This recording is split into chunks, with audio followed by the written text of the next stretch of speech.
Hello and welcome to another video from Oxyplum Heating and Air Conditioning. Today we've got an installation of a Highflow from Worcester Bosch. This was installed in a kitchen on the first floor.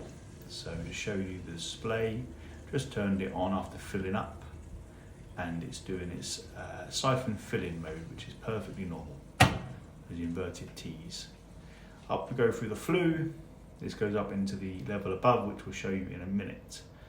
Fit the filter and the shock arrestor in the small bit of boxing outside the kitchen area, leading up to our flue, which is in the bathroom above. The customers was really specific about this, wanted it kept as tight as possible. We've done a great job. Securing it with plenty of clips to make sure the vertical flue is nice and secure going out of the roof. The boxing itself will have more shelves put in there, so with access hatches which will be located to view the brackets on the flue to abide by the flues in voids bulletin from Gas Safe.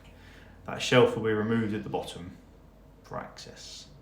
So follow for more. These videos will get better. Thanks very much.